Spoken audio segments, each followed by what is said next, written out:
ono Kyagulanyi Bobi Wine yajja kulabisa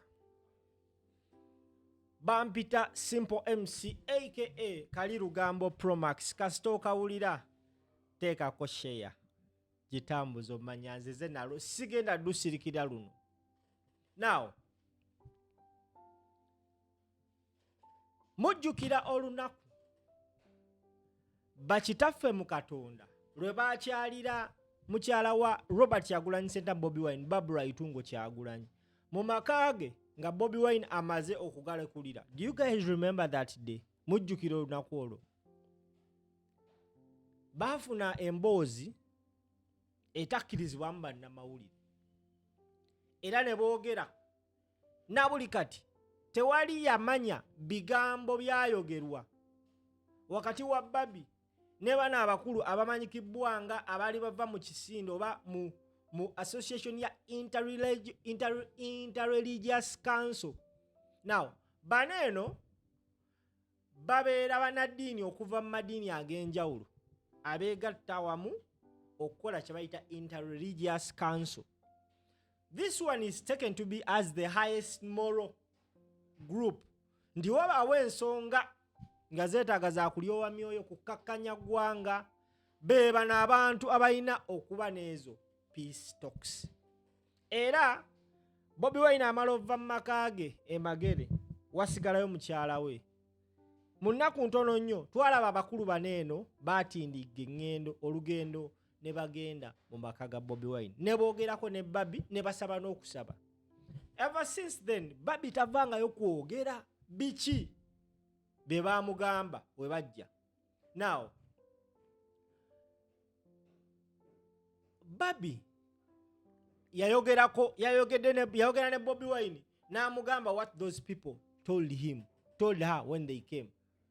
Bobi Wine yesterday ekiro ekikeseza olwaleero bwe yabadde mu lukuŋŋaana olumu mu Amerika ng'ayogerako n'Abamerika bassebo ne bannyabo yayasanguzza ebigambo abakulu baneeno bye baagamba mukyala we. Ono Bobi Wine bamuyita kanyokawulire, bamuyita kasagwa. Now this is what Bobi Wine says. Abakulu bano bye baagamba mukyala we mu mbeera gye baali balimu akaseera ako baamugamba ebigambo bino. Njagala owulirize Bobi Wine ye yabyogedde. Katukomewo. We have what is supposed to be the highest moral body, the Interreligious Council. Now the Interreligious Council comprises of religious leaders of all the religious sects that come together in what is supposed to be a moral body. They went to my house when I was being looked for, when the son of the president was tweeting every day, giving me 48 hours to show up or you'll find me and kill me, ordering soldiers to look for me everywhere and kill me. Again, my wife and family was under house arrest. They did not have food because nobody was allowed to go in my house or come out of my house. But when the Interreligious Council went to my house, what they were asking my wife to do, number one, there were two things. First is to warn me not to destabilize the country. And two, asking whether I'm willing to sit down with General Museveni. And I've said it many times, that we are not disagreeable to dialogue, but not transactional dialogue. And also reasserting ourselves that it's only free people that negotiate. And our action and what works for our country and individual. Now this has also been a big problem to us.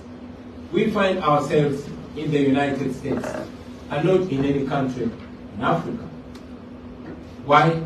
Because we believe that it is countries like the United States that wield power and influence over authoritarians like General Museveni. We are aware that for a long time the United States was giving up to $1 billion annually to Uganda in security cooperation. So we have always been requesting not just the United States but other developing partners like the EU and the UK, that this aid should be conditioned to values that we all profess: democracy, human rights, and the rule of law. Unfortunately, it has many times played up as if the US and other developing partners are only interested in diplomacy and not democracy. And that we believe that the more we and you friends echo that desire, that is what's going to work. Many times the US seems to be persuaded by security cooperation, but not democracy, not the promotion of human rights, which is very disturbing in our case. Now, Okay, now, that is what Bobi Wine said. Bye bigambo omukulembeze byayogedde nti abakulu baneeno bakitaffe mu Katonda we bajja mu Mukaagge ne basangayo mukyala we Babula Itungo Kyagulanyi. Luno lugambo lwembawa bane, I'm just giving a reported speech. Baamuwa ensonga bbiri. 1, gamba bbaawo takyankalanya eggwanga. Naye kuba nolowooza ekigambo ekyo kyava mwani. Oli ali asembeeyo waggulu olaba nga balina simayire ennene. Kitaffe mu Katonda mutumazeemu nnyo amaanyi.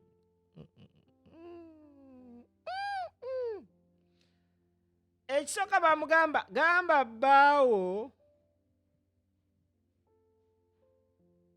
takyankalanya eggwanga, to not destabilize the country. Ekyokubiri bamugamba gamba bbaawo atuule ne Museveni.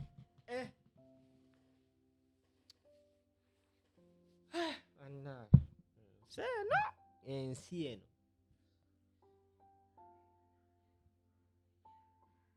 ekisinga okwewuunyisa, bano baali baakavaayo wayita ennaku ntono nnyo, just few days, amagye ne galumba amaka ga Bobi Wine ne bakola bye baakola ku Barbie byonna nga Barbie we yabyogera. We first and foremost expected an official statement over a press conference from these gentlemen. Abo boolabaawo bakitaffe mu Katonda abambadde amaganduula abeenaanise emisaalaba. Gwe ssebo bannya bandaba. We never saw any statement from these guys. Ab'ebitiibwa abo bakitaffe mu Katonda baasobola ofuna guts ezigenda mu maka ga Bobi Wine ne bagamba mukyalo egamba bbaawo tadestabilizing eggwanga, gamba bbaawo atule ne Museveni. Naye tebasobola kukola statement eyogera ku mpisa gye bayisaamu Barbie, amagye agakulemberwa General Yoweri Kaguta. Yes, General Yoweri Kaguta Museveni ne mutabani we be bakulembera amagye. Okategedde akantu ako kyova olaba Obuyisiraamu bwasalawo ne bwesalamu ebiwayi bibiri. Waliwo ekyekibuli, waliwo n'ekyoli Kampala. You cannot see any.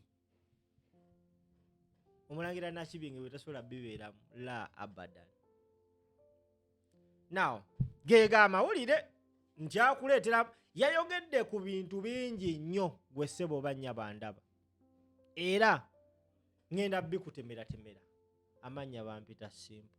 Vuga video. Gitambuze.